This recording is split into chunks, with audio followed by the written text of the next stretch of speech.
Empresa hamutuk atos ida rua tuir formação, capacitação, ba beneficiário competição negócio inovativo, onde hasai conhecimento ba vida empresanya.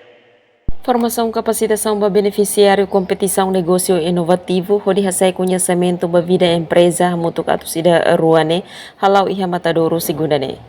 Ministro Comércio e Indústria Filipos Nino Pereira ba jornalista sira dehan formação ba jovem sira hakat liona iha competição negócio inovativo badalahan. Halau atividade formação ba itinemia jovem sira itu maka hakat liona usi kompetisi negócio inovativo, então maka pada hati kan, ada usi 102 pessoas, então maka participar ya formação né, ada Ministério Comércio e Indústria, kamu tu ko Barcelona sing UNDP, ne sehalau formação baria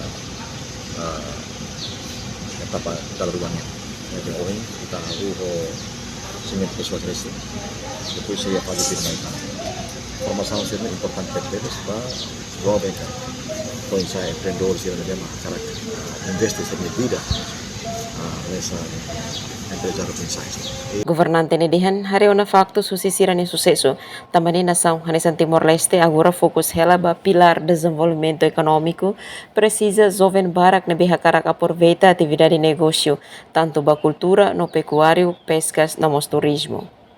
E fatingan sa Diretor Nacional Apoio e Desenvolvimento Microempresas, Bernardino de Menezes Sateten, equipamento soci Ministério Comércio e Indústria e hatinan rihun rua, processo seleção competição negócio inovativo, hamutuk atus ida rua, cobre município rodo. Suficiente, então a me organiza para turma rua.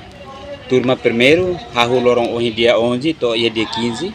Sira darak nebe mak marca presença ene onane, sira nebe mak mai husi Ainaru, Covalima, Bobonaro, Liquissá, Hermera. Então, nada que nene beneficiário husi competição negócio inovativo 3, nebe maka retanteon apoio equipamentos, nebe maka sira marca presença ene. Depois ia turma B, hahu fila fale dia 15 to dia 22.